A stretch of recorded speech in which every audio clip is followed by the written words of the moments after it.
श्रवण कर रहे हैं। पूज्य गुरुदेव उपाध्याय श्री जी के सानिध्य में ये हम सभी का सौभाग्य है कि ऐसे मंगलमय वातावरण में ये जिनवाणी श्रवण कर रही है, जिनवाणी की स्तुति करेंगे। जो जिनवाणी को श्रद्धा से श्रवण करता है उसकी आत्मा का कल्याण हो जाता है, क्योंकि पुरुषार्थ करने से पहले की सीढ़ी कौन सी है? श्रद्धा की ही है। श्रद्धा को मजबूत करेंगे, जिनवाणी के प्रति आस्था को मजबूत करेंगे और फिर हम पुरुषार्थ भी करेंगे।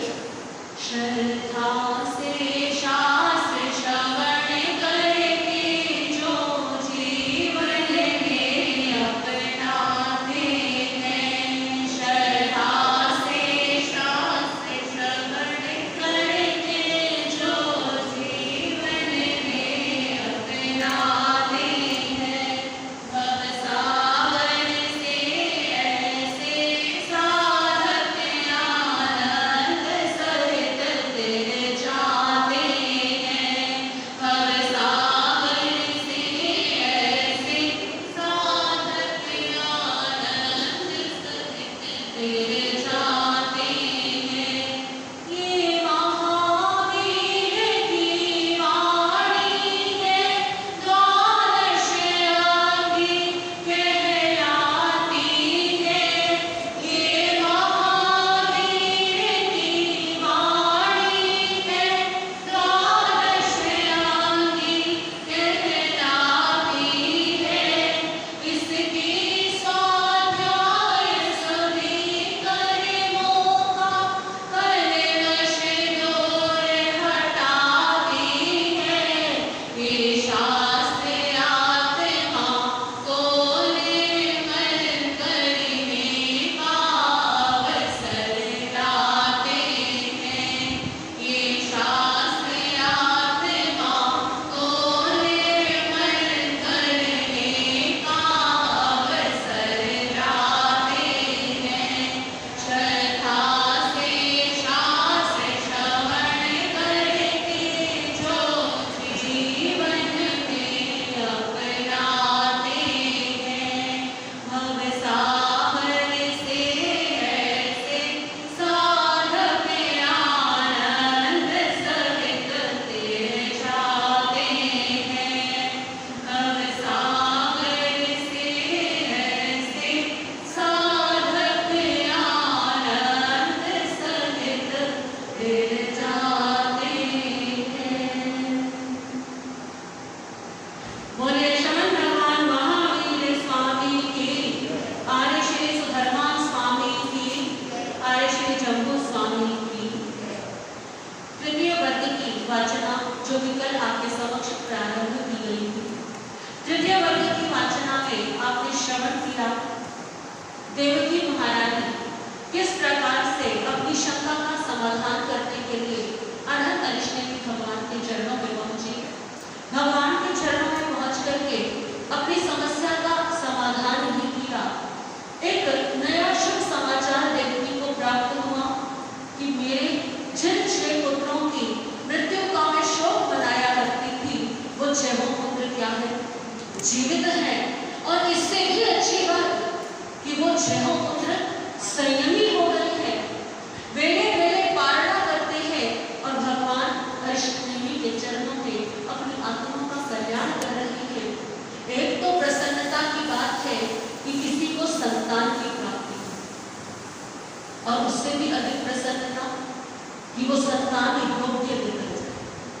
यदि संतान हो लेकिन संतान योग्य ना निकले तो माता पिता के दुख की कोई सीमा नहीं। तो देवकी को तो दुगनी प्रसन्नता है, दुगना हर्ष है। अपने हर्ष को अपने हृदय में समेटते हुए देवकी वापस अपने महलों में आ गई। परंतु ये जो चित्त है ना, ये बड़ा चंचल। इस चित्त में पल पल प्रतिक्षण संकल्प और विकल्प आते रहते हैं। जहां एक समस्या का निराकरण होता है, वही दूसरी समस्या क्या हो जाती है? जीवन भी तो इसी का नाम। जीवन में कभी आपने देखा कि व्यक्ति ऐसा करे कि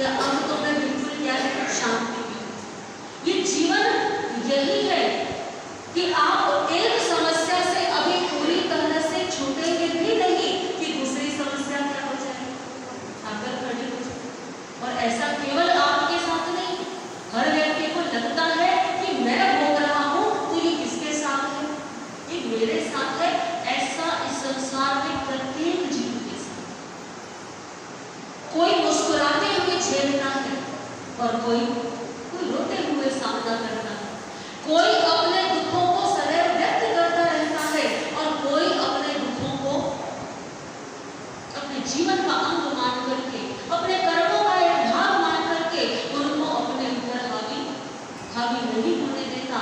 आप जब भी ऐसे लोगों से मिलोगे आपको लगेगा ही नहीं कि उनके जीवन में कोई समस्या है। तो देवकी महारानी वापस महलों में आई, अपने सिंहासन पर बैठ गई। वो प्रसन्नता अब धीरे धीरे शोक हो गई, क्योंकि चिंतन की धारा जो है वो बढ़ी। अब क्या सोचती है देवी? मैंने 6 पुत्रों को जन्म लेते ही क्या है ये जाना कि वो मृत्यु को प्राप्त हो।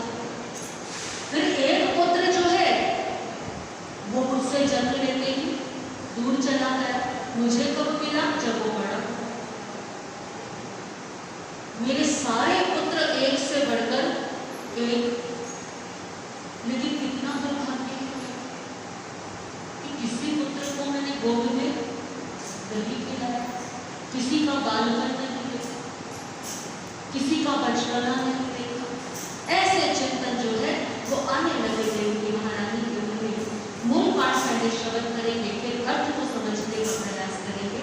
कर्णम से देवकी देवी अयम अवध्य समुपंडे एवं खलु अहम सहित जावनर सुवर समाने सत उसे कराया नो सेवनम पर एकस्तवे बालचरय समूह हुए एसतीयनम तन्हि वासुदेव क्षणम आसाना मनो अंत्यम वाय वंदे पद्मागच्छे तम धन्नाओ नम ताओ अमयाओ जासे मन्ने नियत तुच्छे संपुसियाई खण दुरुद्रयाई ममल समुल्ला मयाई मम्मड़ पंचमियाई क्षण मुलख देश भागा अभी सरसमाना तिम बुद्धयान कोणो या कोमल कमलो भगेती हते ही केंद्री उच्छगणी बेसी आई देती समुला वय समूहरे पुणो पुणो मंजुल पढ़िए अमानम अधन्ना अपूर्णा अकय पूर्णा एतो एकतर मवि न पत्ता ओहय वर्ण संकल्पा जाव जियारी।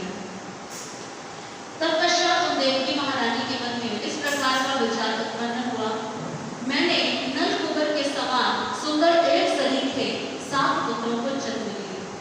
कितने आश्चर्य की बात है कि वैसे पुत्रों को घर क्षेत्र की कोई अन्य माता जन्म नहीं दे सकती, परंतु इसके साथ ही ये मेरा दुर्भाग्य भी है कि उनमें से मैंने किसी भी एक बालक के बालपन का अनुभव नहीं लिया। कि कृष्ण वासुदेव जी मेरे पास प्रणाम करने के लिए 6-6 महीने में आते हैं। कितनी प्रसन्न होंगी वे माताएं जो अपनी संतान को अपनी गोद में दिला। एक स्त्री का जो ममत्व भाव है, जो ममता का भाव है, वो जागृत हो गया अब देवी, क्योंकि ये चित्त जो है ये कभी भी संतुष्ट नहीं। इसको जो मिला है उसमें प्रसन्नता नहीं होती, जो नहीं मिला है उसका दुख ज्यादा होता। और ये एक व्यक्ति की बात नहीं है। हमारे महापुरुष कहते हैं कि इस चित्त में संकल्प और विकल्प उठते रहते हैं और इन संकल्प विकल्पों में ही हमने अपने जन्म और मरण बिता दिए हैं। जिया का बिता केवल जेगा संसार विकल्पों में, जिया का बिता केवल जेगा संसार विकल्पों में। कितने भाव बीत चले संकल्प विकल्पों में, जिया कब तक उलझेगा संसार विकल्पों में। ये संकल्प विकल्प उत्पन्न हो रहे हैं, शोक शोक में डूब गई। कितना अच्छा होता, वे माताएं बहुत भाग्यशाली हैं जो अपने संतान को दुग्धपान कराती, जो अपने संतान की तुतलाती हुई वाणी को सुनती है, जो अपने संतान के कोमल कोमल गालों को सहलाती है, जो संतान उनकी गोद में खेलती है, क्रीड़ा करती है। वे माताएं नहीं, वे देवियां हैं। स्वर्ग का वास्तविक सुख तो केवल और केवल इसको मिलता है, माताओं को मिलता है। उन्हें गोदी में बिठाने का, उन्हें गले लगाने का अवसर मिलता है। ऐसा लगता है जैसे मैंने अपने पिछले जन्मों में बड़े पाप किए, कोई पुण्य नहीं किया होगा। मैं अधन्या, अपुण्या, अकल्पना, मैं अधन्या हूँ, मैं अपुण्या हूँ, भाग्यहीना हूँ। मैंने पूर्व भाव में ऐसे पुण्य नहीं किए जिससे मुझे ऐसा अवसर मिलता। ऐसे विचारों में मन जो है वो लीन हो गया। आत्म ध्यान की लहरें जो है वो उठने लगी देवकी के मन में। एवं चरण करने वासुदेव भाई जाके भूसी देवी ये देवी भाई बंदे गौमा बच्चे तरह से करने वासुदेवी देवी देवी पासी पासेता देवी ये देवी पायगा नाम करे करेगा देवी देवी एवं वयासी अन्या नम अम्मो तुम्हें नम पासेता हट जाओ भवह किरणम अम्मो आज तुम्हें ओहे जाओ जिया है नयनम सा देवी देवी कर्णम वासुदेव एवं वयासी एवं भाई लोम पुता सरी से जाओ समाने सत पुते पयाया नो चेव नम मय एकस्य की बालकने अनुप हुए तुम प्रिय नम पुता रूम झंडन झंडा मासा नम हम प्रिय पाए बंदे हम नवचितम नाव तम नाव ताओ अमयाओ जाओ जिया। देवकी ये चिंतन कर ही रही थी, आर्ध ध्यान में डूबी ही हुई थी कि संयोग से आज वही दिन था जब श्री कृष्ण वासुदेव उनके पास आने वाले थे। इतने नहीं, श्री कृष्ण वासुदेव स्नान इत्यादि से निवृत्त होकर के वस्त्र और आभूषणों से सुसज्जित होकर अपनी माता महारानी देवकी के समक्ष प्रणाम करने के लिए उपस्थित हुए। प्रणाम किया कृष्ण वासुदेव ने, परंतु देवकी महारानी की तरफ से कोई प्रतिक्रिया नहीं। कृष्ण वासुदेव ने देखा कि मेरी माता ने हाथ उठाकर आशीर्वाद देना तो दूर की बात है, आज तो मेरी तरफ देखा भी नहीं। और किसी से नाराजगी व्यक्त करने का ये भी एक तरीका होता है। जरूरी नहीं ना कि कुछ शब्दों से ही कहा जाए। अगर आप किसी से नाराज होते हैं तो आप क्या करते हैं? बात नहीं करते, मुंह फेर लेते या ध्यान नहीं देते। तो कृष्ण वासुदेव को भी क्या लगा कि शायद आज मेरी माता मुझसे रुष्ट हो गई, नाराज हो गई। तो कृष्ण वासुदेव ने हाथ जोड़ करके माता से कहा, माता क्या मुझसे कोई अपराध हो गया? नहीं पुत्र, तुमसे कोई अपराध, तुम जैसे पुत्र से कोई अपराध हो जाए ऐसा नहीं हो सकता। फिर माता आपकी चिंता का कारण है। आप आज अति अप्रसन्न और बहुत दुखी जान पड़ती हैं। देवकी महारानी ने अपने भाव व्यक्त किए, पुत्र मेरे मन में ये चिंता है कि मैंने एक जैसे नर कुबेर के समान सुंदर 7 पुत्रों को जन्म दिया, परंतु मैंने किसी एक भी पुत्र को गोद में नहीं खिलाया। 6 बेटे तो सही ही हो गए, एक तुम मेरे पास हो, तुम भी 6-6 महीने में आकर के अपना मुख दिखाते। मैं सोच रही हूँ कि वे माताएं कितना सुख पाती होंगी जो अपने शिशुओं को अपनी गोद में खिलाती होंगी। बस इस कारण से मैं चिंतित हूँ, तुम्हारा कोई अपराध नहीं है। तरण से करने वासुदेव देवे देवे एवं वयासी मानव तुझे अमो ओहे जाओ जियाए अनु अहर्णम कहावते स्वामी जहाँ मम नम समुद्रे कणीय से खावे भविष्य विकट्टू देवी पिताही पिठाही तत्ताही जाओ बहुमी समासा से का तो बड़े दिन में का जड़े पोसे सारा देने वागछे का जहाँ अभाव नवरम हरण गवे सिस्से अठम वतम पगड़ने जाओ अंजलि कट्टू एवं वयासी इच्छामी नम देवानुप्रिया सहोयरम कन्या संभवाव्यम विदिता। श्री कृष्ण ने अपनी माता को जब इतना चिंतित देखा तो समझ गए श्री कृष्ण कि माता को शब्दों से समझाने का कोई लाभ और वास्तव में ये माँ की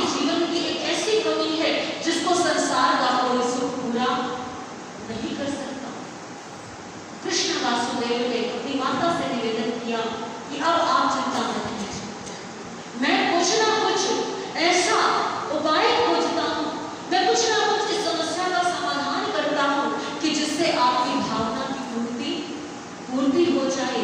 क्योंकि कृष्ण वासुदेव देवकी महारानी से सुना है कि अभिपुक्त कुमार ने कितने पुत्रों का आशीर्वाद किया था, 8 पुत्रों, और अभी तक देवकी ने कितने पुत्रों को जन्म दिया है, 7 पुत्रों को जन्म दिया है। तो श्री कृष्ण को ये विश्वास है कि मुनि के वचन सत्य है। इसका अर्थ है कि अभी एक संतान का जन्म होना शेष है। देवकी को ध्यान नहीं है, लेकिन श्री कृष्ण वासुदेव को, तो कृष्ण वासुदेव ने अपनी मां से केवल इतना ही कहा कि मैं कुछ ना कुछ अवश्य करूंगा। श्री कृष्ण अपनी माता को मधुर वचनों से विश्वास और धैर्य बढ़ाते हुए वहां से चले गए, और जिस और औषधशाला की वहां आकर के जिस प्रकार से अभय कुमार ने देव आराधना की थी, इसी प्रकार से उन्होंने देव आराधना की। हिरण्यकशिपु देव श्री कृष्ण के पूर्व भाव के मित्र थे। 3 दिन का तेला किया, तेले की तपस्या में हिरण्यकशिपु देव को स्मरण किया। हिरण्यकशिपु देव को स्मरण किया तो 3 दिन पूरे होने पर, तेले की तपस्या पूर्ण होने पर हिरण्यकशिपु देव ने प्रकट हुए श्री कृष्ण से उनकी कामना पूछी। तो श्री कृष्ण ने पूछा कि मेरे यहाँ पर लघु सहोदर भ्राता का जन्म कब हुआ, यानी कि कितना समय है, क्योंकि जानते हैं कृष्ण की मेरी माता और प्रतीक्षा नहीं कर पाएंगी। तो देव से पूछा कि मेरे यहाँ पर एक लघु सहोदर भ्राता का जन्म कब होगा, मेरी ऐसी इच्छा है कि मेरे यहाँ पर शीघ्र ही एक लघु सहोदर भ्राता का, मेरे छोटे भाई का जन्म हो।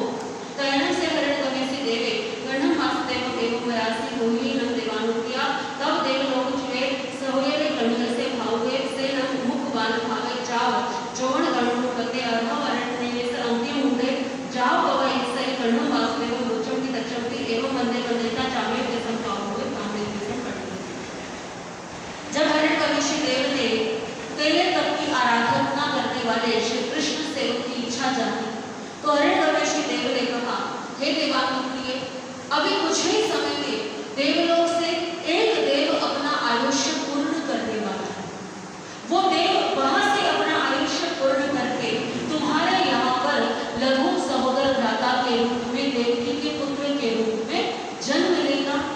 वो पुण्यशाली जीव बाल्य अवस्था से मुक्त होते ही जैसे ही प्रारंभिक यौवन अवस्था आएगी, जिसे किशोर वय भी कहते हैं, कि प्रारंभिक यौवन अवस्था आने पर ही वो अरहत अरिष्टदेवी भगवान के चरणों में दीक्षा लेकर के अपनी आत्मा का कल्याण करेगा।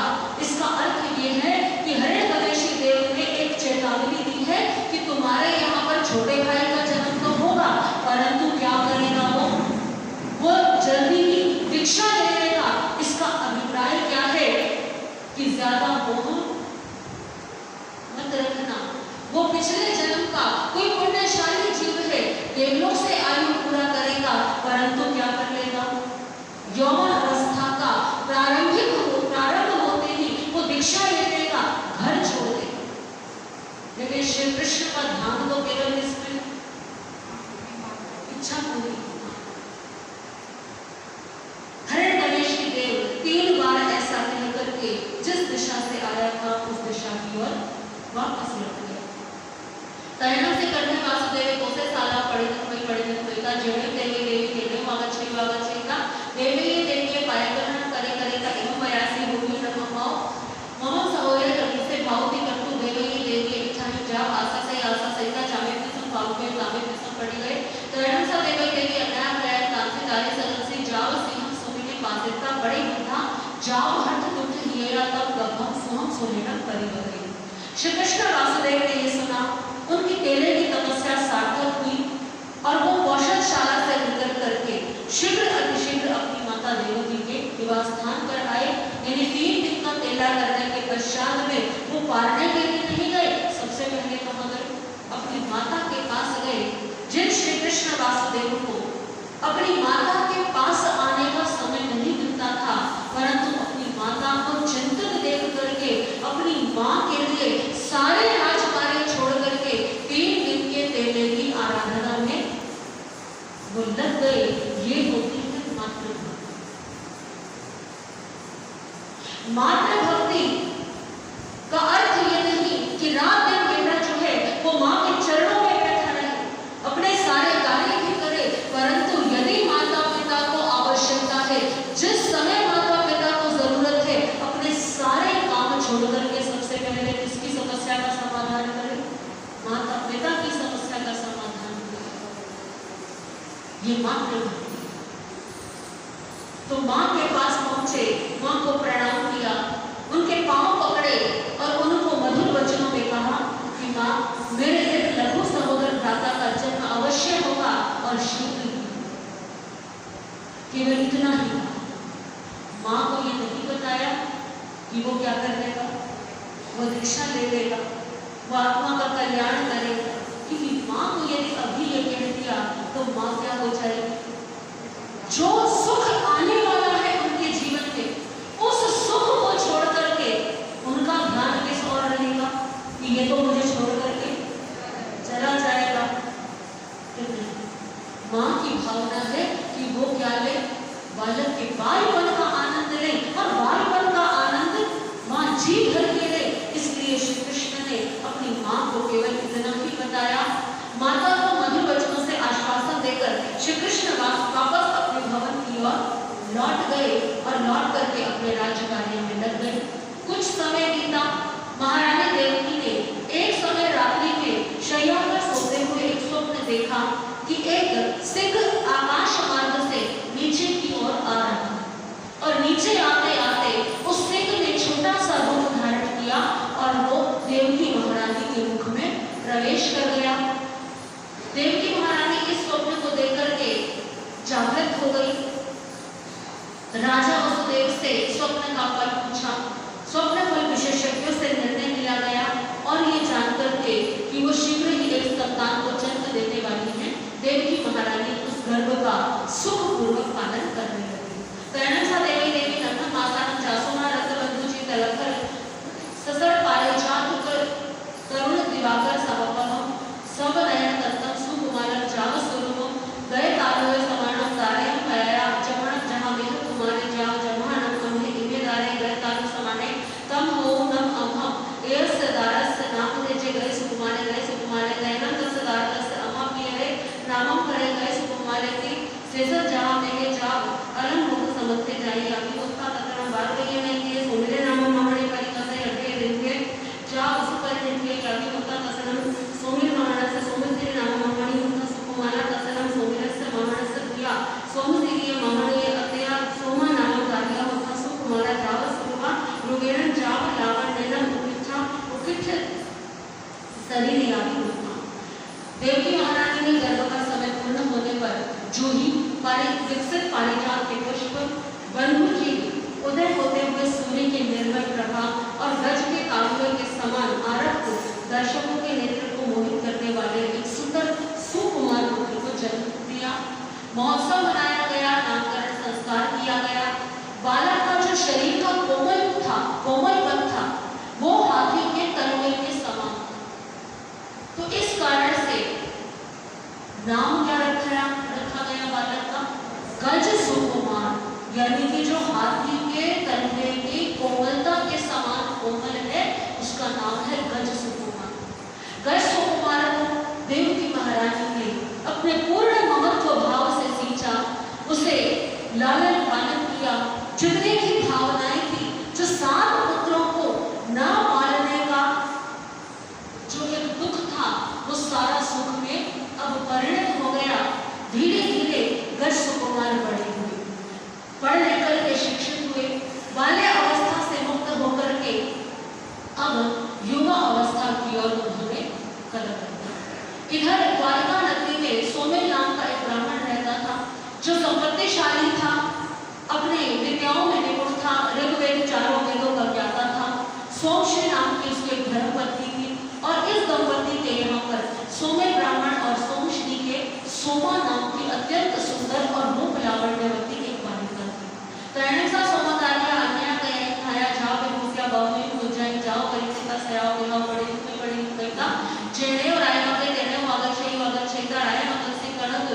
गंदी दूसरे कीलमाणी चैतेन कारणतेन सैनं समयनं अरहारण्यमि समोसने परिसानिकया तैनं से करने वासुदेव इनमें से कहा लगते समान न्याय जीवे विभूषी गए कुमारण सत्य भक्ति कंदवर्गले सकोवर्त मल्लदामेन छतेन करे जमानेन सेवर चामरानी पुत्र धुगुमाणी की कारवाई कहिए वचम अजेन अरहारण्यमि से पाय बंदे गच्छमाने सोमदारी पासे का सोमायदारी होवेन यह जोड़ने यह जाओ होगी।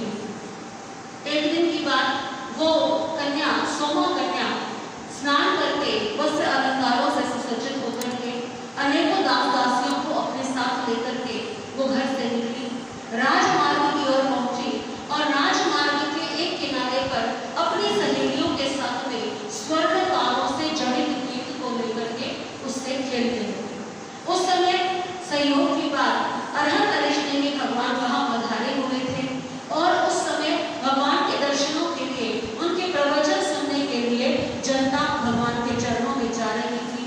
श्री कृष्ण वासुदेव भी अपने राजमहल में तत्पर हुए अरहत अरिष्टेनी भगवान के चरणों में जाने के लिए। श्री कृष्ण वासुदेव सुसज्जित हो रहे थे।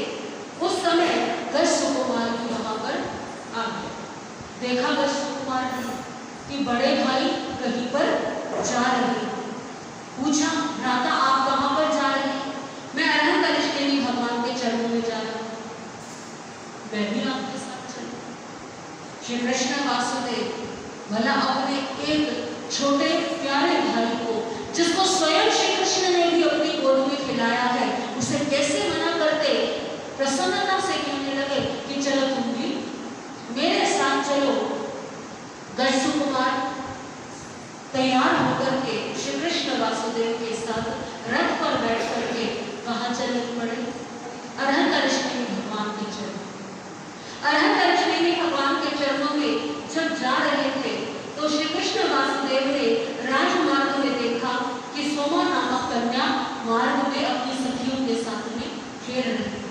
उस कन्या का रूप लावण्य देख करके, उसके प्रभाव को देख करके, उसके तेज को देख करके श्री कृष्ण बड़े विस्मित और प्रभावित। तैरण से करने वासुदेव कोरुंदे पुरी से सत्तावेता एवं मयासी दर्शन धनते तुझे देवानु प्रिया सोमिलन महानन ध्यायता सोमुदार्यम केवल येनिता कर्णम देवरसी भक्ति भाव तैरण देसा गए कुमार से भार्य पुलिसै तैरण कोरुंदे पुरी से जाओ भक्ति मुक्ति तैरण कोरुंदे पुरी से जाओ भक्ति प्रणति तैरण से करने वासुदेव बारवये नहीं वचन वचन विगच्छेता जने सासमने उच्चाने जाओ भजवासै तैरण अरहत कन्नम वासुदेव से देवस्य गए कुमार से किसी ये धर्म कमाए करनी पड़ी गई। श्री कृष्ण वासुदेव के मन में विचार आया कि ऐसी कन्या तो किसके योग्य है?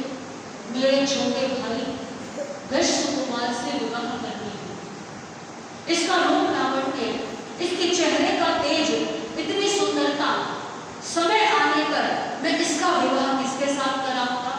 अपने छोटे भाई के साथ कराऊंगा। ऐसे भाव से श्री कृष्ण ने धीरे से अपने सेवकों को बुलाया और बोला कि जाओ और पता करो ये कौन है। पता किया कि ये किसकी कन्या है? सोमेल नाम के ब्राह्मण की कन्या है। तो श्री कृष्ण वासुदेव कहने लगे कि जाओ और सोमेल ब्राह्मण से जाकर के निवेदन करो कि श्री कृष्ण वासुदेव तुम्हारी इस पुत्री का विवाह अपने छोटे भाई गज सुकुमार के साथ कराना चाहते हैं और इस कारण से इस कन्या को राज परिवार के योग्य शिक्षा देनी आवश्यक है।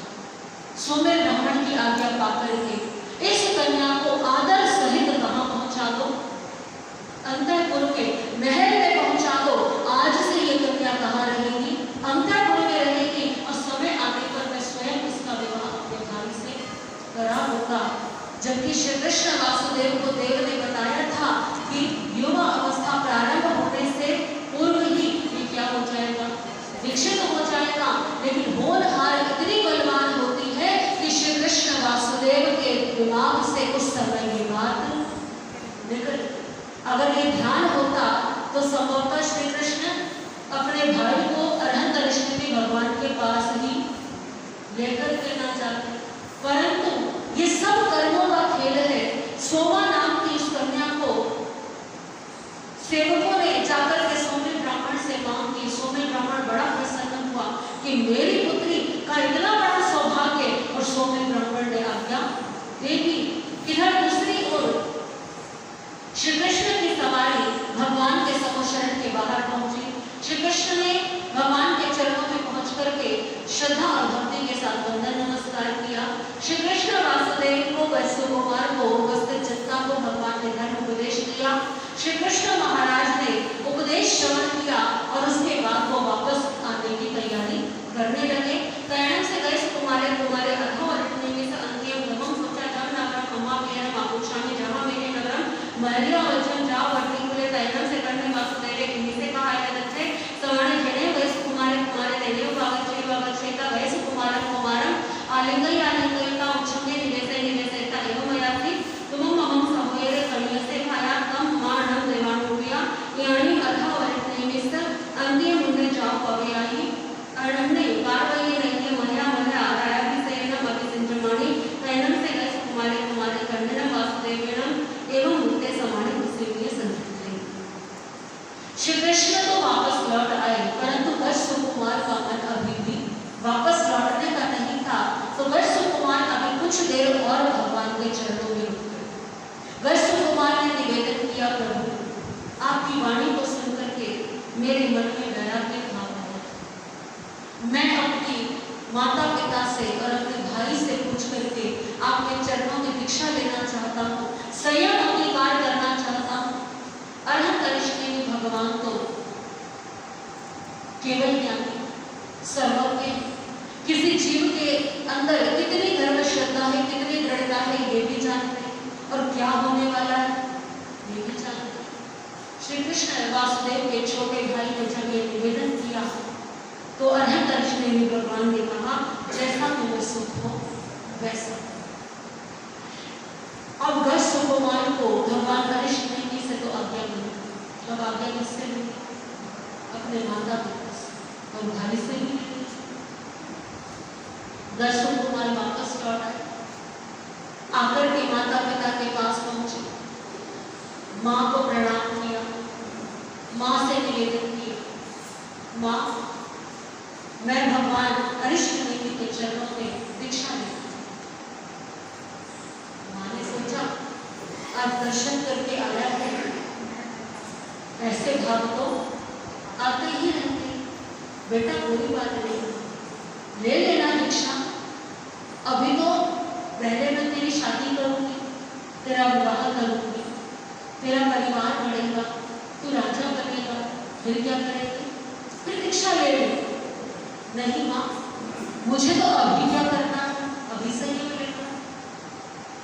माँ ने समझाया बेटा इतना आसान नहीं कि दीक्षा ले लो। मेरी वैश्य कुमार ने,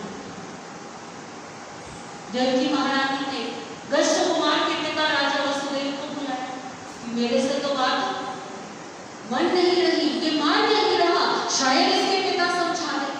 वसुदेव ने समझाया, लेकिन वैश्य कुमार तो नहीं मान रहे। निरंतर ने किसको बुलाया? श्री कृष्ण जी को बुलाया गया। श्री कृष्ण वासुदेव आए, सुना उन्होंने, वो समझाने लगे कि भाई तू अभी बहुत छोटा है, तेरी अभी उम्र ही क्या है, अभी तो ठीक से तूने युवा अवस्था में भी कदम नहीं रखा, तू राजकुल में पैदा हुआ है, अभी जीवन के सुख भी तूने नहीं देखे, ये बातें छोड़ अपने मन से। नहीं, समझा रही है सब। देवकी महारानी तो मूर्छित ही हुई।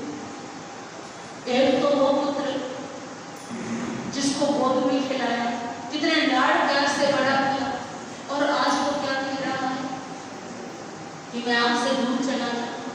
माँ के लिए दीक्षा नहीं ले रहा, माँ के लिए तो बस इतना ही है कि मेरे से दूर जा रहा है।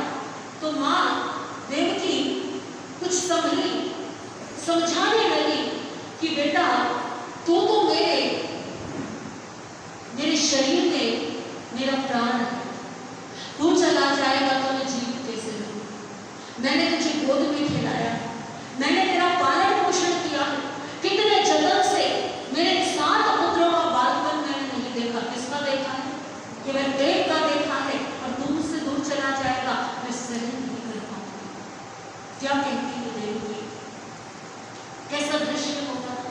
देवकी की आंखों से आंसू बह रहे हैं।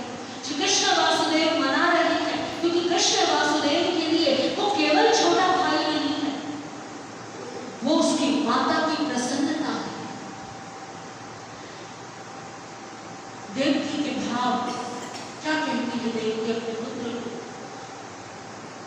तुम्ही धड़कनों में मुझे मेरे प्राण का तराना, तुम्ही धड़कनों में मुझे मेरे प्राण का तराना, सहना सकोगे संगे मेरे लाल तेरा जाना, तुम्ही धड़कनों में मुझे मेरे प्राण का तराना, तुम्ही धड़कनों में मुझे मेरे प्राण का तराना। देवकी क्या कहती है कि तेरा जाना मैं सह नहीं पाऊंगी। मैंने 7 पुत्रों का वियोग सह लिया, परंतु तेरा नहीं सह पाऊंगी। मैंने जन्म भले ही 8 पुत्रों को जीत लिया, 7 का बालपन नहीं देखा। केवल किसका देखा? जो मां बनने का अनुभव होता है ना, वो केवल किसने दिया है मुझे? वो तूने दिया है। मैंने तुझसे पहले जाए थे 7 बेटे, मैंने तुझसे पहले जाए थे 7 बेटे, पर मां बनाया तूने, सिखला के लोरी गाना, तुम्ही धड़कनों में मुझे मेरे प्राण का तराना, तुम्ही धड़कनों में मुझे मेरे प्राण का तराना। क्या कहती है देवकी? जब एक स्त्री संतान को जन्म देती है, तो केवल संतान का जन्म नहीं होता, मां का भी जन्म है। क्योंकि उससे पहले वो स्त्री किसी की बेटी होती है, किसी की बहन होती है, किसी की पत्नी होती है, लेकिन जो मां बनती है वो केवल तभी बनती है जब वो किसी संतान को जन्म देती है। तो संतान के साथ साथ मां का भी क्या होता है? जन्म होता है। तो जिसने मां बनाया वही छोड़ करके चला जाएगा, तो इस मां का जीवन तो बचेगा ही नहीं। मां की आंखों से आंसू बह रहे, गला रुक गया। श्री कृष्ण ने देखी मां की हालत। अब श्री कृष्ण समझा रहे हैं, बड़े भाई होने का फर्ज निभा रहे हैं। श्री कृष्ण क्या कहते हैं अपने भाई को? सुकुमार तू है संयम, तलवार पे है चलना, सुकुमार तू है संयम, तलवार पे है चलना, लेना सरल है लेकिन दुश्वार है निभाना, तुम्ही धड़कनों में मुझे मेरे प्राण का तराना, तुम्ही धड़कनों में मुझे मेरे प्राण का तराना। किसी की भी बात नहीं मानते। भाई ने समझाया, देख संयम लेना इतना आसान नहीं है, तेरा शरीर कितना कोमल है, तू राजमहलों में पला है, तुझे मेरा कहाँ आदत है, सोच समझ के निर्णय लेना। कहना आसान है, लेना भी आसान है, परंतु जीवन भर निभाना बड़ा कठिन है। कई ऐसे साधक भी होते हैं जो ले तो लेते हैं आवेश में आकर के, परंतु निभा नहीं पाते।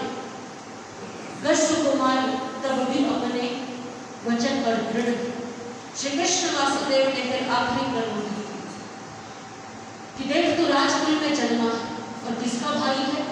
मेरा छोटा भाई। मेरे पास 3 खंड है, मैं राजा हूं अर्धभरत क्षेत्र का, और मेरा भाई होकर के तो राजा न बने तो कैसे चलेगा? तो एक काम कर, एक बार तू राजा बन, मेरी इच्छा पूरी कर सुकुमार कौन हो। सोचा माता पिता ने और भाई ने, शायद ये आखिरी जो हमारा ये काम कर जाए, ये मोह का प्रलोभन काम कर जाए, ये सत्ता का जो नशा है ये इसको रोक ले। श्री कृष्ण वासुदेव की बात सुनकर के कर सुकुमार कौन हो। सोचा कर सुकुमार ने, ये लोग कभी भी नहीं समझ रहे हैं मैं क्या कहना चाहता हूँ। कृष्ण वासुदेव ने तैयारी की, उत्सव मनाया गया, राज्याभिषेक कर दिया। सुकुमार को अपने सिंहासन पर बैठा करके अपने शीश से मुकुट उतार करके कृष्ण ने रख दिया। ये मोह की पराकाष्ठा, अपने छोटे भाई के प्रति ये प्रेम का प्रतीक है। श्री कृष्ण वासुदेव ने अपना मुकुट दे दिया और हाथ जोड़ करके पूछते हैं, बताइए महाराज अब क्या चाहते हैं? क्योंकि ये जो सिंहासन का नशा होता है इसको छोड़ना इतना आसान काम नहीं। जब अधिकार मिलता है तो तब पता चलता है लेकिन दस सुकुमार तो निर्लेप है, सबसे ऊपर उठ चुके हैं। दस सुकुमार कहते हैं मेरी यही आज्ञा है कि मेरे संयम ग्रहण की तैयारी की जाए। कृष्ण समझ गए अब ये रुकने वाला नहीं है, अब इसने निश्चय कर लिया है तो अब इसे आज्ञा देनी पड़ेगी। तो देवकी महारानी को भी तैयार किया कृष्ण ने कि मां अब इसका मोह क्या कर दो कि ये सारे मोह तोड़ चुका है। देवकी महारानी देखती अब तो ये जाने से इसे कोई भी। तो देवकी महारानी दस सुकुमार के पास आई, कहने लगी बेटा बस एक ही इच्छा है उसको पूरी कर दे। तू जिद करता था, छोटा था, तेरी सारी जिद किसने पूरी की? मां ने पूरी की, मैंने पूरी की। अब मेरी एक जिद है उसको भी तू क्या कर देना। सब सोच रहे हैं, दस कुमार भी सोच रहे हैं पता नहीं क्या करेंगी, कहीं ऐसा ना हो वचन में बांधने मुझे। क्या कहती है देवकी महारानी, बचपन से अपनी हर जिद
देवकी ने अपनी ममता को एक किनारे रख करके, अपने स्वार्थ को एक किनारे रख करके क्या कहा अपने बेटे से। जिस देवकी का बुरा हाल है ये सोच करके कि मैं अपने बेटे के बिना कैसी रहूंगी, तब भी देवकी ने क्या मांगा अपने बेटे से, तू साधना हो करना ये आखिरी जन्म हो, तू साधना हो करना ये आखिरी जन्म हो, भूले से भी कभी ना माँ दूसरी बनाना,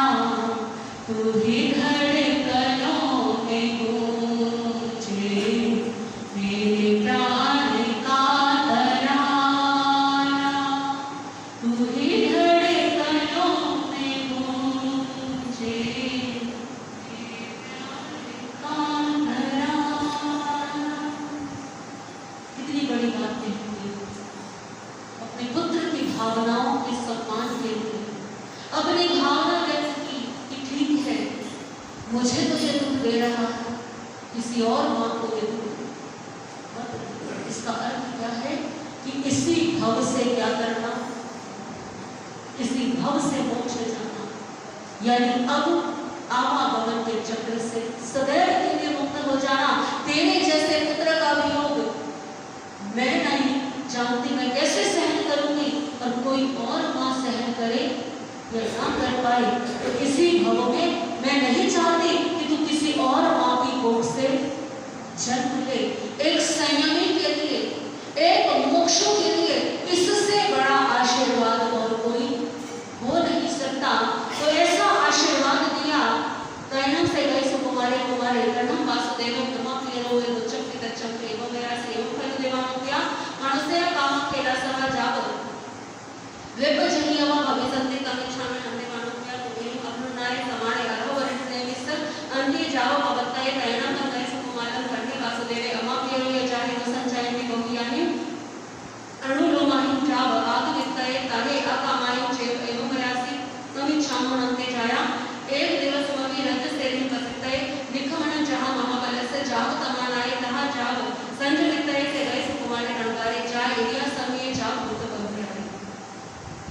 श्री कृष्ण वासुदेव और देवकी माता ने और वसुदेव ने राघव सुकुमार के भावों को देखते हुए राज्याभिषेक को छोड़ करके अब दीक्षा की तैयारी की। अत्यंत समारोह पूर्वक दीक्षा की तैयारी की गई, अत्यंत बड़ा महोत्सव मनाया गया। श्री कृष्ण वासुदेव रथ पर उसे बैठा करके भगवान अरिष्टनेमि के चरणों में लेकर के गए। भगवान अरिष्टनेमि के चरणों में ले जाकर के श्री कृष्ण वासुदेव ने भगवान अरिष्टनेमि के चरणों में निवेदन किया कि मेरा ये छोटा भाई जन्म मरण से घबरा करके आपके चरणों में शिष्य रूप में आना चाहता है, आप इसे दीक्षा ग्रहण कर दीक्षा दिला करके अपना शिष्य बना लीजिए।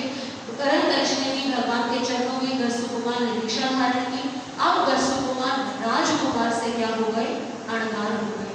5 समिति 3 गुप्ती और 9 बाढ़ सहित ब्रह्मचर्य व्रतधारी हो गए। जयम चले जयम चिट्ठे इस उपदेश को अपने जीवन में उन्होंने स्वीकार कर लिया। श्री कृष्ण वासुदेव ने क्या दिया था, गरसुकुमार को 3 खंड का राज्य दिया था, परंतु अब 3 खंड के राज्य को त्याग करके वे आत्म साम्राज्य के अधिकारी हो गए। तैण से गए सुकुमारे अणकारे जम चेव देशम पवये तस्सेव दिवसस्य होमवर्ण काल समयस्य जेने अधा अरण्येमि तेने वागच्छे वागच्छेता अरम अरण्येमि पिकुतो व्यायनम व्यायनम करे करे ता एव पयासे इच्छामि नमस्ते तुगे मरुणाय समाने महाकालस्य सुसानस्य एकरायो महापड़िम उपसंपजितान निहरेते आहास्वयं देवानुप्रिया। तैण से गए सुकुमारे अणकारे अधा अरण्येमि अवसनाय समाने अरम अरण्येमि वंदे नमस्ते वंदिता नमस्ते ता अरम अरण्येमि सत्याओ सहस्रम बनाओ उच्चारणाओ पढ़ने तुम्हें ता जेने महाकाले सुसाने तेने वागयता अंडलन पढ़ने रहता उच्चार आसन भूमि पढ़ने रहता ऐसे पभार गयन कायन जाप गोपी काय साधु एगारायम महापड़िम मुसम बचताना भीगरे। गरसुकुमार अणगार दीक्षित हो गए और श्री कृष्ण वासुदेव और समस्त राज परिवार जन समूह के साथ वापस अपने अपने स्थान की ओर लौट गया। अब दीक्षा लेने के पश्चात में मध्याह्न के समय में गरसुकुमार के मन में विचार आया और उस विचार के लिए भगवान अरिष्टनेमि के पास गरसुकुमार अणगार पहुंच गए। भगवान के चरणों में वंदन नमस्कार करके निवेदन किया कि प्रभु आपकी आज्ञा होने पर मेरी ऐसी इच्छा है कि द्वारिका नगरी के एक सबसे बड़ा शमशान है जिसको महाकाल शमशान भी कहते हैं, क्योंकि द्वारिका नगरी बहुत बड़ी थी। तो द्वारिका नगरी में कई शमशान होंगे, तो सबसे बड़ा जो शमशान था वो महाकाल शमशान था। मैं महाकाल शमशान में एक रात्रि की महाप्रतिज्ञा धारण करूं, ऐसा मेरा भाव है। संपूर्ण रात्रि भर वहां ध्यानस्थ खड़ा रहूं, ऐसा मेरा भाव है। भगवान ने गरसुकुमार अणगार को आज्ञा दे दी, जैसा तुम्हें सुख हो वैसा करो। भगवान की आज्ञा पाते ही गरसुकुमार अणगार वहां से निकले और शमशान की ओर बढ़ने लगे।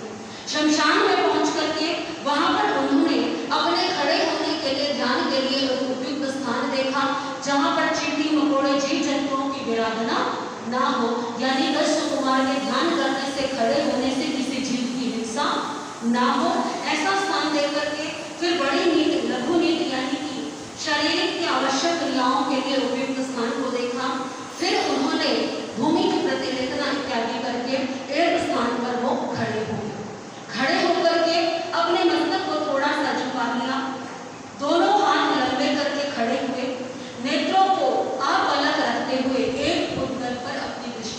स्थिर की। इसका अर्थ क्या है कि ना तो आंखें बंद हुई हैं, ना ही पूरी आंखें खुली हुई हैं। अपनी दृष्टि को एक उद्गम पर स्थिर करना, यानी कि किसी एक वस्तु पर अपने पूरे ध्यान को क्या कर लेना है, केंद्रित कर लेना। आंखें झपकानी नहीं, गर्दन भी नहीं हिलानी, शरीर को हिलाना नहीं है। शरीर को सीधा खड़ा करके हाथ लंबे हैं और गर्दन थोड़ी सी झुकी हुई है और सामने कोई उद्गल होगा उस पर क्या कर लिया, किसी वस्तु पर दृष्टि को स्थिर कर लिया। बिना पलक झपकाए हुए दोनों पैर पास पास में रख करके वो ध्यान में खड़े। ये ध्यान की उत्कृष्ट जो है साधना है। बैठ करके ध्यान करना सरल है, खड़े होकर करके ध्यान करना कितना कठिन।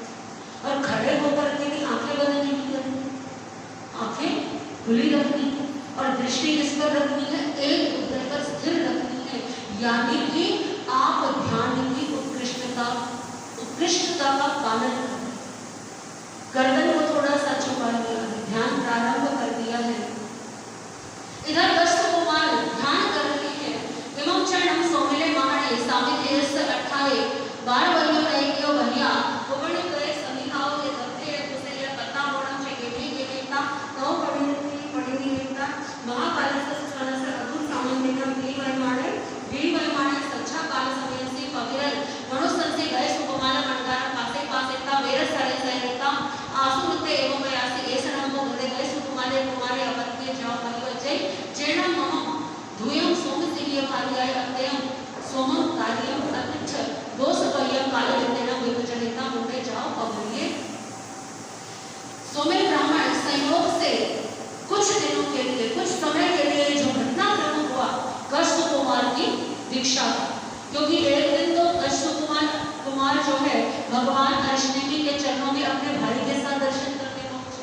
फिर आकर के उन्होंने घर पर ये बात बताई। श्री कृष्ण वासुदेव और देवकी महारानी ने उनको समझाया, नहीं माने तो उनको राज का प्रलोभन दिया।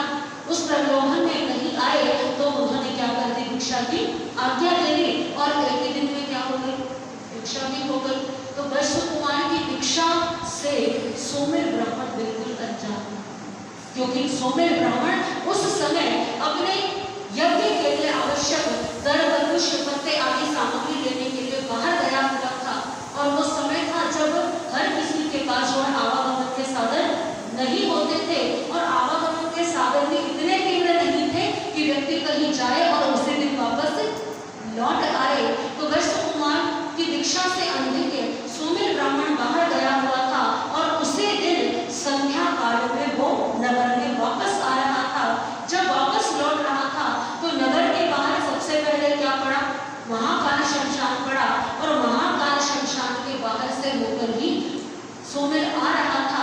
सोमेर ब्राह्मण ने देखा ये कौन खड़ा है, ये तो कश्यप कुमार, ये तो श्री कृष्ण का छोटा भाई, इसके साथ तो मेरी पुत्री का क्या होना था, विवाह होना था।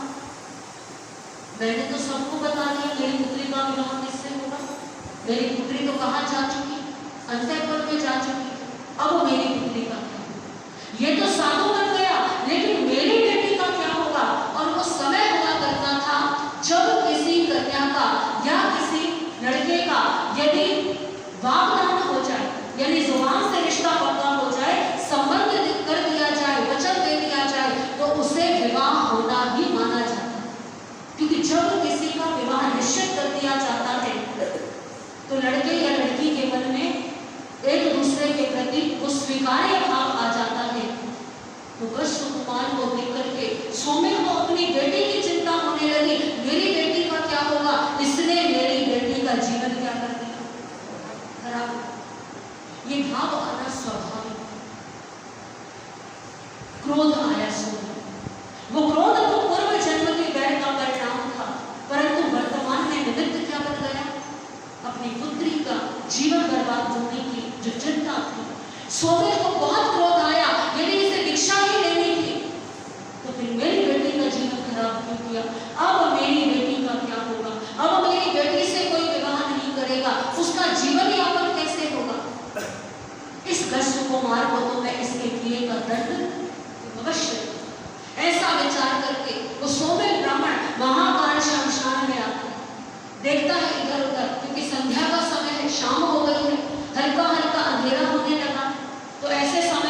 शमशान की ओर आते हुए लोगों को क्या लगता, थोड़ा भय लगता है। तो लोगों का आवागमन कम हो गया।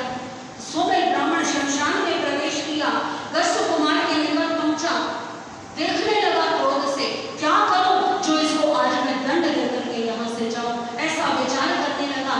तेम सेयम खलुमं वैश्य कुमार से वेर विचारणीयं करते एवं संवेदे संवेदिता दिशा पड़ेनम करे करेगा सरसम मटियं गेणे गेणेता जने वैश्य कुमारे अणकारे तेने वागच्छेता वैश्य कुमार से अणकारस मध्य मटियाय पाले बंधई बंधईता जनितो छेयाओ फलिये निस्वयं समाणे करण गारे कल्याणं गेणे गेणेता वैश्य कुमार से अणकारस मध्य पवित्रता भी तो कृपा में अवकमयता जामे दिसम पाहुए कामे दिसम पड़ी करे तयन से वैश्य कुमार से अणकारस शरीर यंसी वेणा पाहुए आउजला जाओ दोरी साया तयन से वैश्य कुमार अणकारे सोमेरस महानस मनसावी अपतुस्तमाने तम उज्जलम जाओ अहिया से तयन नसस वैश्य कुमार से अणकारस तम उज्जलम जाओ अहिया से मानस सुभीणम परिणामेणम पसथच वासन वसानीनम तया वर्ण जानम कमाणम खयणम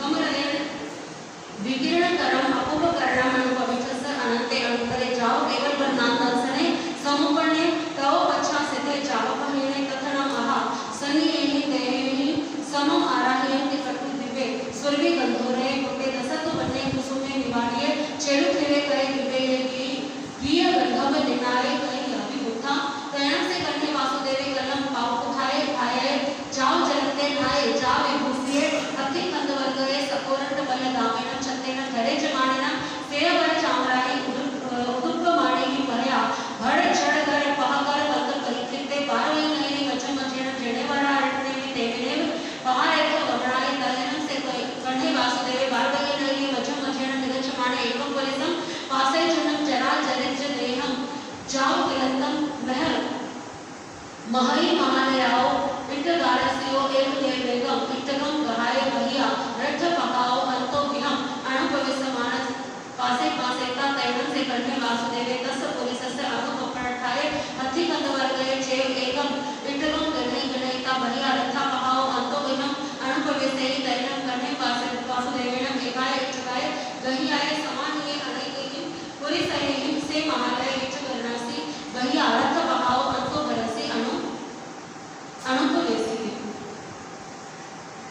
कर्ण से करने वासुदेवे बारवये नहीं वचन मचेन निगच्छेता जेने वरारण्ये तेने वागच्छेता जाम उदय नमसे वदिता नमस्ता गैस कुमारस अणगारस अणगारम अपर समाणे आरम अरण्ये वदय नमसे वदिता नमस्ता एवं प्रयासी कहिन मंदे से मम सहोदरे कणिय से खाया गैस कुमारे अणगारे जन्म जह अहम वंदामि नमस्सामि तयन वरारण्ये कर्ण वासुदेव एवं प्रयासी सहिय नमकर्णा वैश्य कुमार अणगारण अपन लट्ठे तैनम से करने वासुदेवे अरम अरण्ये एवं प्रयासी कर्णम हते वैश्य कुमार अणगारण साही अपन अट्ठे तैनम अनहा अरण्ये में कर्ण वासुदेव एवं प्रयासी एवं खलुकर्णा वैश्य कुमार अणगारण उमम कलम कुवा वर्ण काव्य समीयसी वंदे नमसे वंदेता नमसेता एवं प्रयासी इच्छामि न मुचाव कुसम भजितान विहरे तैनम तम वैश्य कुमार अणगारण ऐसे पुलिस पासे पासे का आसुर के जावसे तैनम खलुकर्णा वैश्य कुमार अणगारण साहिए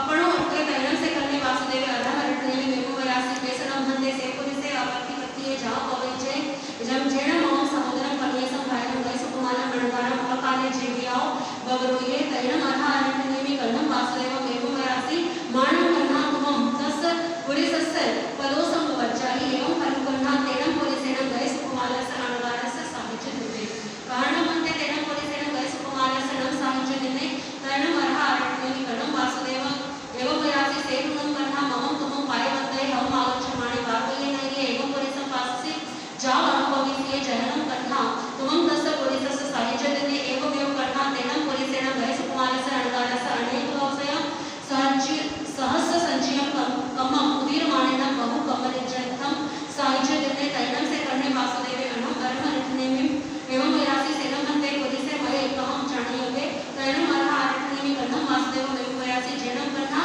तुम बारवये नहीं अनुभविसमानं पासेता थिये चेव थी हेणं कालं परिसै तैनम तुमम जाने जासी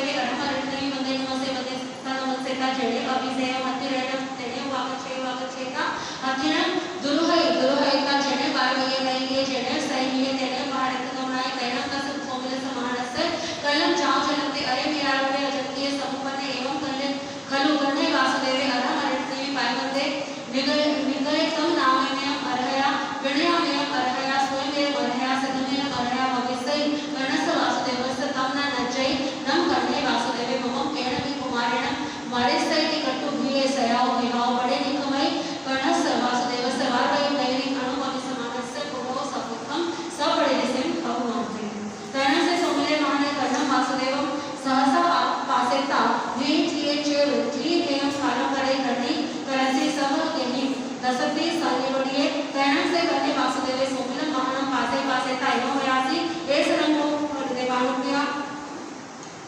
से सोमले महाने अपत्ति पत्नी जाओ परिवज्ये जेण मम समुद्रे कलिय से भाले गए सुकुमारे अणवारे अकाले जीवी आओ बब्रोये की कट्टु सोमले महानम पढ़ई कथाविता तम भूमि पाणीयन उपभवायिता जेडेव सैन्य तेडेव वागय स्वयं यम अनुभविते एवं कलिजंबु समेन भव्या महावीरेण जाओ संपत्तेन वन्मस अंगस अंग्रदसाणम तचस वगस्य अठम अजयनस अयते पणते नमस उठेवो एवं कलिजंबु तेन कारणं तेन समयन वारवये नहिये जा पड़कय जा बिगड़े तेरम वारवये नहिये बलदेवी नाम प्राया होता वर्णो तस्सनम बलदेवस्य रण धारिणी नाम देवी होता वर्णो तेरम सधारिणी देवी सिंह सुमने जहां गोय में नवरम सुमुखे नाम कुमारे वर्णासम करनाओ करना सदाओ 14 उपाय हरिजे 20 पासाई परियाओ से सप्तम छेव जाओ तनुजे सिद्धि निखे वो एवं तुम्हे की गुण तारे की गुणम के बलदेव किया धारिणी सोया तारे की एवं छेव नगरम वासुदेव किया धारिणी सोए एवं अणानिचय वासुदेव किया धारिणी सोए एवं कलो जंबो समेन जाओ संपत्तेन अणमस्य अंगस अंग्रदसाणम तचस भगस तेरे समस्त अजयनस अयमते बनते गश्त कुमार को देख करके सोमे ब्राह्मण को अत्यंत तीव्र क्रोध आया और उस क्रोध की पूर्ति के लिए गश्त कुमार को दंड देने के लिए सोमे ब्राह्मण ने इधर उधर दृष्टि डाली, इधर उधर देखा। पास में एक जलाशय था, एक तालाब था, उसके किनारे गया। जलाशय के किनारे से कुछ गीली मिट्टी उठा, गीली मिट्टी को उठा करके लाया और गश्त कुमार के पास आकर के वो सिर जो आज ही मुंडित हुआ था, क्योंकि आज ही क्या ली है, दीक्षा ली है, तो उस सिर पर उस मिट्टी से पाल बांध दी, यानी कि किनारे बना। जैसे बच्चे खेलते हैं ना, पानी रोकने के लिए क्या करते हैं, मिट्टी की पाल बना देते हैं, तो मिट्टी की पाल बना दी। पाल बना करके फिर इधर उधर देखा तो शमशान था, महाकाल शमशान, न जाने कितनी चिताएं जहां प्रतिदिन जला करती थी। तो एक जलते हुए चिता के पास पहुंचा।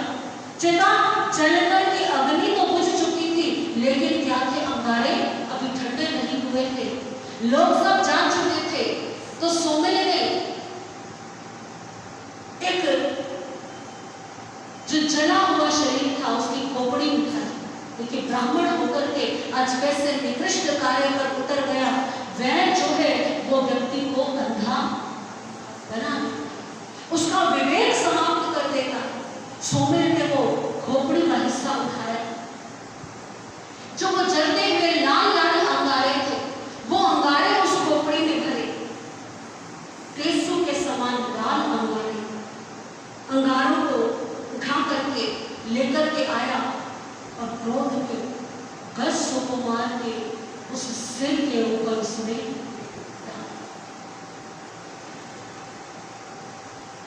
हमारी माताएं जब भोजन बनाती है, कभी कभी ऐसा होता है ना, हाथ जल के कुछ छीना लगता या फिर किसी गर्म बर्तन से स्पर्श हो, कितनी वेदना होती, कितनी जलन होती। और यहाँ तो जलते हुए अंगारे क्या रख दिए, सिर के ऊपर रख दिए हैं। सोचिए कितनी वेदना प्रारंभ हो गई होगी, लेकिन ध्यान में कायोत्सर्ग किया हुआ शरीर को हिलाना नहीं। सोमेल ब्राह्मण ने अपना कार्य कर दिया, फिर इधर उधर देखा, कोई देख तो नहीं था। व्यक्ति पाप करते हुए नहीं रहता, जब उसका परिणाम भुगतने की बारी आए तब डर लगता है। स्वामी ने देखा कोई देख नहीं, तुरंत वहां से चला गया, भाग गया।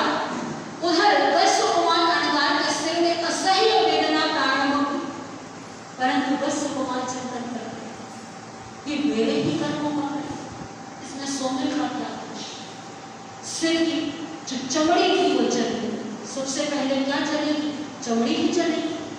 सिर की चमड़ी जलने लगी, चमड़ी जल गई, जो रक्त और जो मांसपेशियां अब वो धधकने लगी, वो उबल गई, असह्य वेदना होने लगी। परंतु उस वेदना को पूर्ण संभाव से दस्यु कुमार सहन किए जा रहे हैं। कितना समय लगा, परंतु जो पीड़ा का एक एक क्षण होता है वो एक एक क्षण बड़ा भारी। अक्सर आपने सुना होगा कि जब किसी की मृत्यु होती है तो उस मृत्यु के क्षणों में उसे अपने जीवन की सारी घटनाएं क्या हो जाती हैं, याद आ जाती हैं। आप सोचिए कितना समय मिलता हो, ज्यादा समय तो नहीं मिलता ना, पूरे जीवन की घटनाएं कैसे याद कर सकता है, लेकिन याद आती है। क्योंकि जो वो वेदना के क्षण होते हैं, जो वो पीड़ा के क्षण होते हैं, वो उस जीव के लिए इतने लंबे हो जाते हैं कि उसमें एक एक बात याद आती है। कभी जब पीड़ा हो और आप ऐसी स्थिति में हो कि आपको चैन नहीं मिल रहा, तो देखिएगा उस समय ऐसा लगता है जैसे समय बीत ही नहीं रहा। तो दस्यु कुमार के लिए वो क्षण कैसे कितने भारी होंगे। दस्यु कुमार सहन करते हैं सब भावों से और उन शुभ परिणामों से, उन सब भावों से, प्रशस्त अध्यवसायों से ज्ञान को रोकने वाले कर्मों का क्षय हुआ। कर्मों का क्षय होने के साथ अपूर्व कर्म में प्रवेश होने पर अनंत पदार्थ जिससे जाने जाए ऐसा प्रधान केवल ज्ञान, केवल दर्शन उन्हें प्राप्त हुआ और उसी समय वो अपने जीवन का, अपने शरीर का त्याग करके सिद्धत्व को प्राप्त हो गए। बोलिए महासत्ताधारी दस्यु कुमार अनगार की। अपने समस्त मानसिक शारीरिक दुखों का अंत कर दिया, मैं मोक्ष में जाना। वीरता के भान की गज सुख मान की, वीरता के भान की गज सुख मान की, आत्मा का बल अनुपम चरणों में नत है हम, आत्मा का बल अनुपम चरणों में नत है हम। मोक्ष प्राप्त हो गया, शरीर धड़ाम से भूमि पर गिर गया। समीपस्थ देवों ने ऐसे उत्कृष्ट समता की आराधना करने वाले दस्यु कुमार को सिद्ध अवस्था प्राप्त करते हुए जानकर दिव्य सुगंधित जल की उस स्थान पर वृष्टि की, 5 प्रकार के फूल, दिव्य सुंदर वस्त्रों की वर्षा की, आकाश से उनके शरीर पर की देवगण प्रधान गीत गाते हुए मृदंगों के शब्दों के घोर नाद करने लगे। ये सब घटनाएं घटित हो रही है और पूरी बालिका इससे अनजान है। दूसरे दिन सुबह होने पर कृष्ण वासुदेव स्नान करके सुसज्जित होकर के बड़े उत्साह के साथ मैं जाकर के आज अपने भाई से पूछूंगा कि दीक्षा का पहला दिन कैसा रहा, पहली रात्रि कैसी रही, और ऐसा विचार करके तैयार होकर के श्री कृष्ण अरिहंत अरिष्टेनी भगवान के चरणों में पहुंच रहे हैं। रास्ते में एक घटना घटी। श्री कृष्ण वासुदेव गुजर रहे थे राजमार्ग से, देखा श्री कृष्ण ने एक वृद्ध व्यक्ति है, उसके घर के बाहर ईंटों का ढेर लगा और वो वृद्ध एक एक ईंट उठा रहा है और घर के भीतर लेकर के जा रहा है। श्री कृष्ण ने सोचा ये बेचारा अकेला कैसे इतनी सारी ईंटों को अंदर रखेगा, क्यों ना बैठे बैठे गति कर। सहज भाव के श्री कृष्ण ने रथ पर बैठे बैठे एक ईंट उठाई, ऊंचा ईंटों का ढेर था ना, एक ईंट उठाई और घर के भीतर जो ढेर था उसके भीतर रख।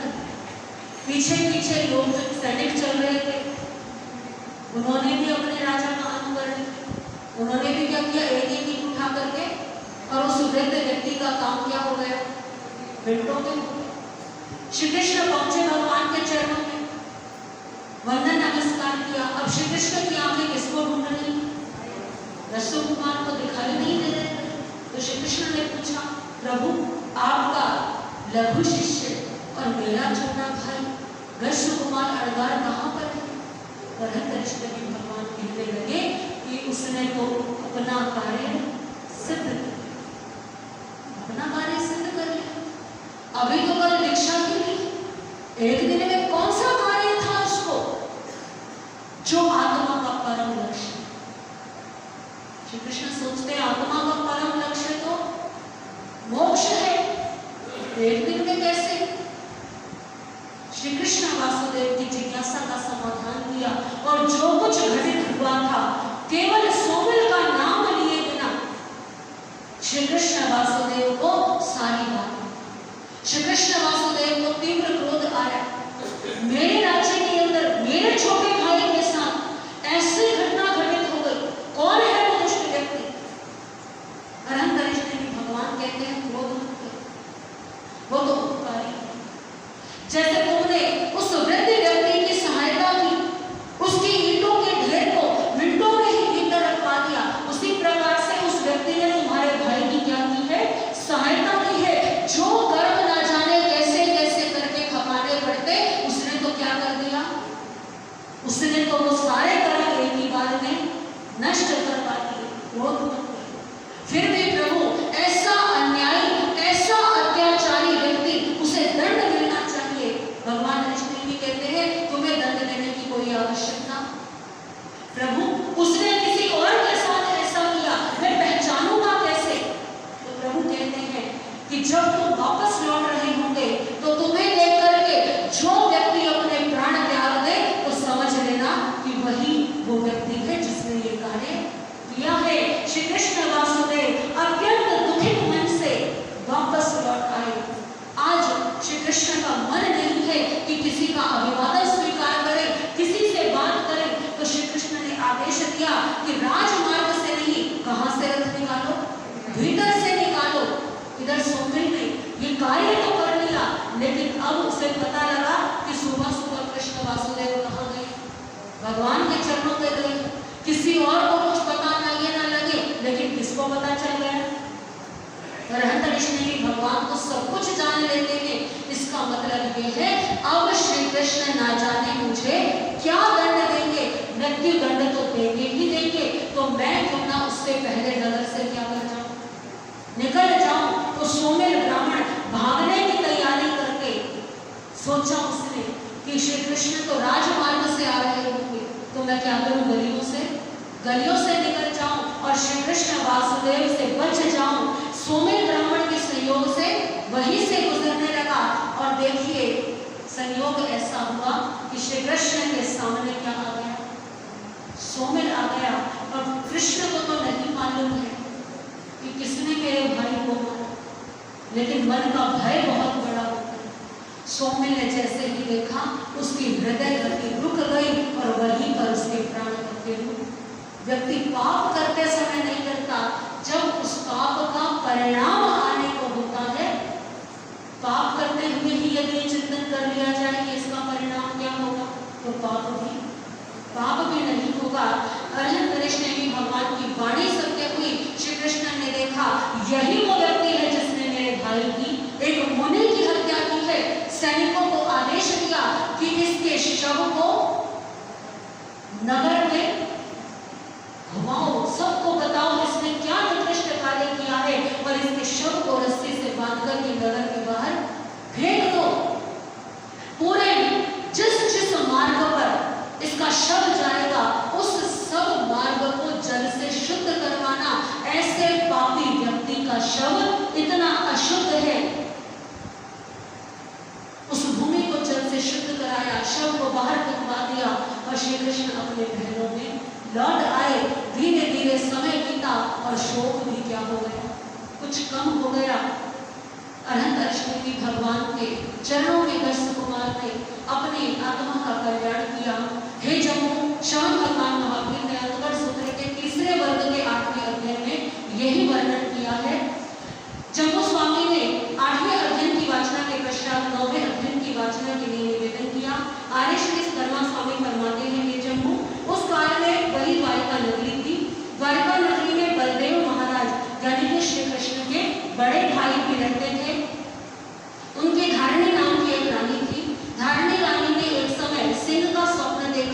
समय आने पर एक पुत्र को जन्म दिया, उसका नाम रखा गया सुमुख कुमार। सुमुख कुमार का युवा अवस्था आने पर 50 कन्याओं के साथ विवाह किया गया। भगवान ऋषिमुनि की वाणी सुनकर के सुमुख कुमार को वैराग्य आया और उन्होंने संयम अंगीकार कर लिया। दीक्षा लेकर के 14 पूर्व का ज्ञान अध्ययन किया, 20 वर्ष तक चारित्र पालन किया और अंतिम समय में संधारा करके शत्रुंजय पर्वत से उन्होंने मोक्ष को प्राप्त किया। बोलिए सुमुख अणगार की।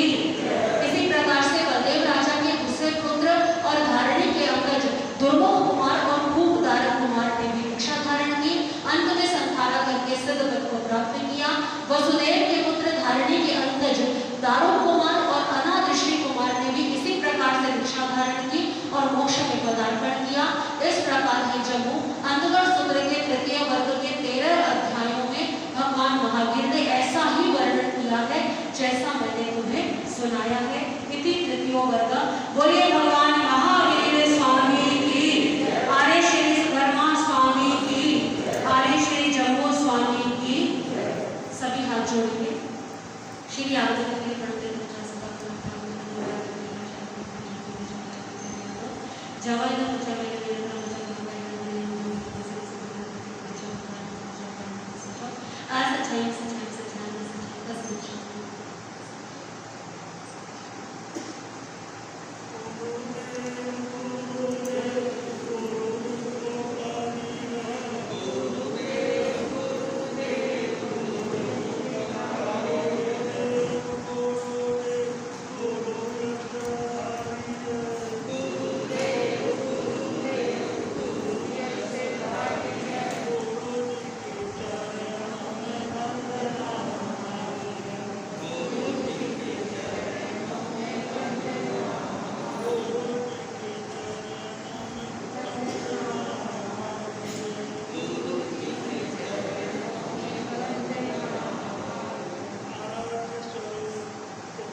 वास्तव में कठिन है, लेकिन मिथ्या को समझना भी कठिन है।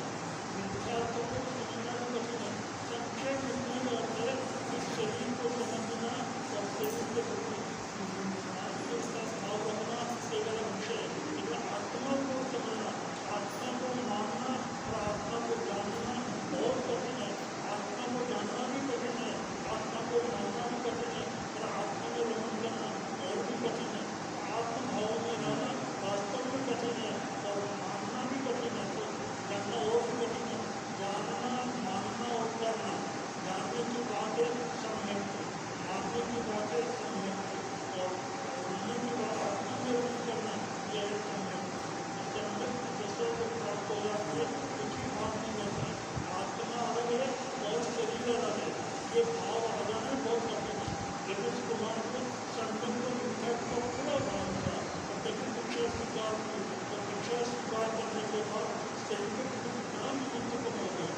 एक ही दिन में तीनों बातें जब ले ली, साधना भी कर ली और मोक्ष भी हो गए।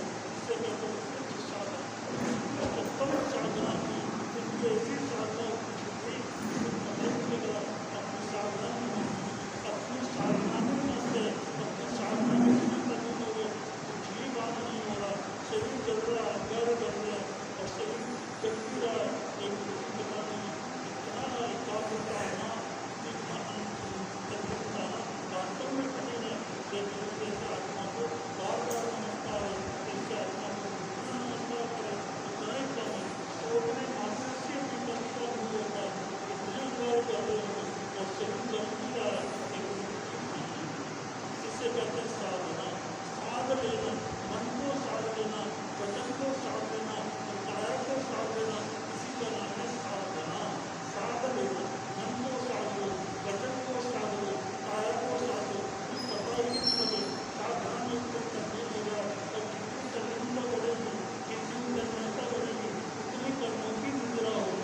कर्मों की निद्रा ऐसे कर्म हो सकता नहीं, लेकिन कर्मों की निद्रा कभी होगी मन वचन काया तीनों साधना में लग जाए, मन से भी साधना में चले जाए, वचन से भी साधना में चले जाए और काया भी साधना में तकलीफ हो जाए, कुछ भी पता न चले तो भौतिक कर्मों की निद्रा अनंत होगी। हमारी आत्मा ने अनंत लोगों का मन किया है, लेकिन कर्मों को क्षय करना है। इस साधना में जितनी तन्मयता बढ़ेगी उतनी कर्मों को निद्रा होगी। महावीर की वाणी से, महावीर की वाणी से जिसको प्यार हो गया, संसार सागर से वही है पार हो गया। गुरुदेवों की वाणी से जिसको प्यार हो गया, संसार सागर से वही है पार हो गया, संसार सागर से वही है पार हो गया। परीक्षा महापर्व के पावन दिनों में प्रतिदिन पहने अपने अपने सुंदर